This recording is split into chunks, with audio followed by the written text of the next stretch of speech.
また来るよ。大丈夫。僕が見守っているからね。公文さんの声だ。彼女さん本当にいたんですね。あ、そうですか。すい。寄りつかなかった家に虫が知らせたのか、久しぶりに戻った時に事件は起きたそうです。ただいま。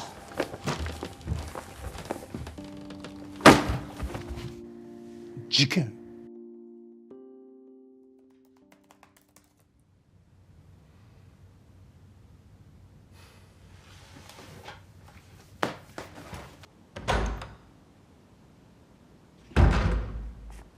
まだいらしたんですか。なんか水木と江田君のこと考えると。そうな。なんか脱力しちゃう。どうにもならないこと知ると。くもんちゃん、お腹空いたって。ウーバー頼んでいい？もちろん。やったね、ウバ。私はおばウバ。おばウバ。おばウバ。ウバ。子供か。しかし公文さん、物語に書けないのにどうしてあそこまで解説してくれたんですか？それは私のためですよね。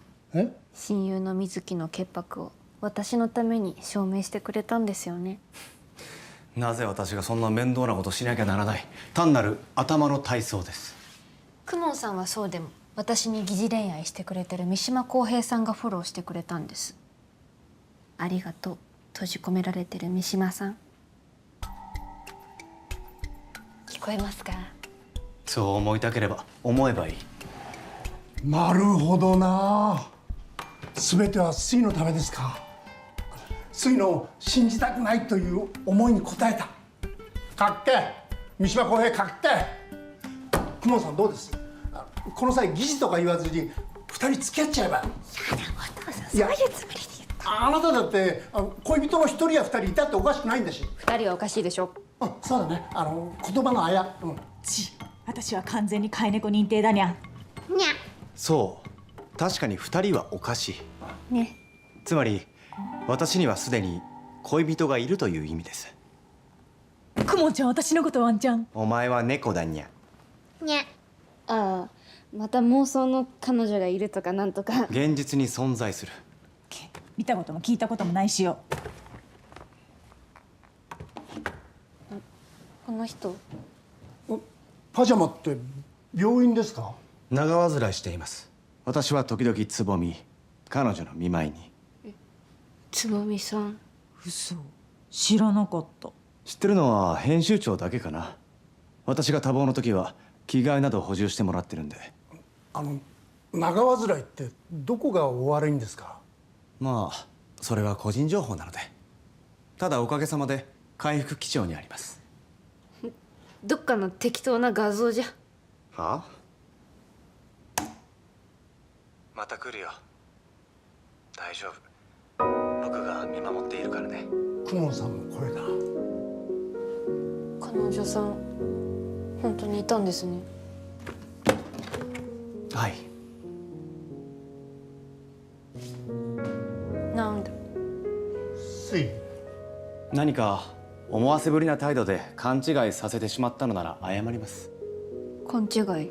理論的にもクリエイターの疑似恋愛など期間限定です。また新たな物語が始まれば私も三島公平も次のヒロインに感情移入する。ああ、そうですか。水。ウバ。ウーバーな。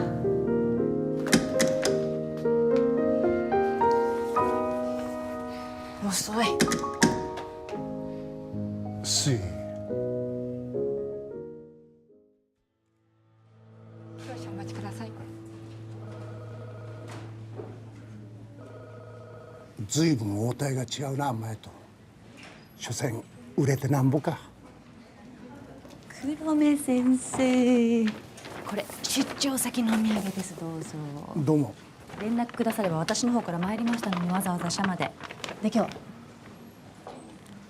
日いるんじゃないですか。はい。公公文さんに恋人見せられましたよ。病室？ああ、つぼみさんですか。つぼみさんだか椿さんだか忘れましたよ。知ってるんなら教えてくださいよ。女子的恥じらいに2票とか人が悪い。あああじゃない。連載やめますよ。あ、そんな。いやこれは冗談。一度こっちから言ってみたかったまた今後10年子守人になったらどうしてくれるんですか？つぼみさんは妹です。三島公平さんの。え？三島つぼみ。血のつながらない。ほら少女漫画あるあるの再婚同士の連れ子的な王道。本当の妹さんです。それならどうして恋人だなんて公文さんは。公文龍炎にとっては恋人なんです。またややこしいこと言って。三島さんのお父さんは亡くなられて、中学3年の時お母さんは再婚されたようです。まあ表向き反発したわけではないでしょうが、兄である浩平さんは高校から全寮制に。まだ小学生だった妹のつぼみさんと連絡を取り合ってはいたらしいんですが、まあ大学で一人暮らしを始めてからはメールを時々するくらいで、まさか中学から不登校になったとは知らなかったようです。妹さんも子守人に？寄りつかなかった家に虫が知らせたのか、久しぶりに戻った時に事件は起きたそうです。ただいま。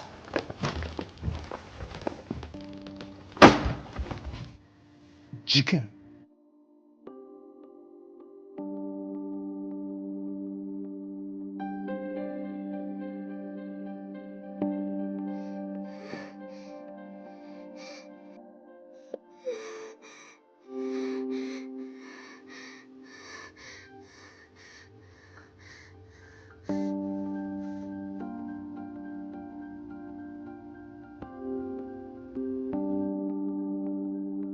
お母さんと再婚相手も？2人とも一命は取り留めましたが、つぼみさんは医療少年院。何か直接の原因が？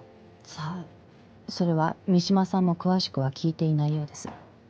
自分が妹を半ば放置したと罪悪感が強かったからか、あるいは聞くに耐えないことが。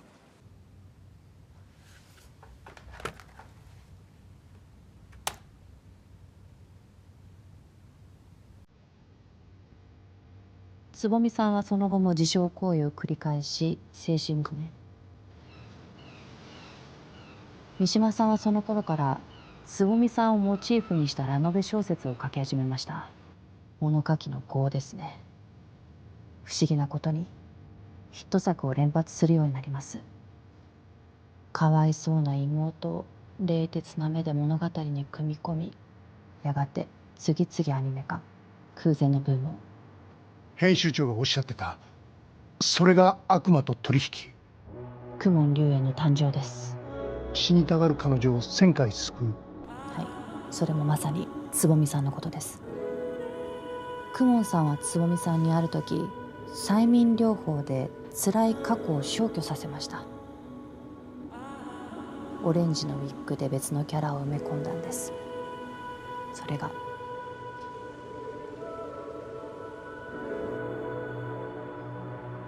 アガスだ。だけどそんなことを。公文先生がどれだけあの病院に寄付金を出していると。2次元から3次元、リアルなヒロインになったスイちゃん。私は孤独でストイックな公文さんがもしかしたら恋をと。すいません。拒絶したのは取引違反だと感じたからですね。成功と引き換えに私生活での幸せを望んではいけない。いや望んだとしてもうまくいかないだろうという強迫観念のように。クリエイターにとって何が幸せかって難しいですけど。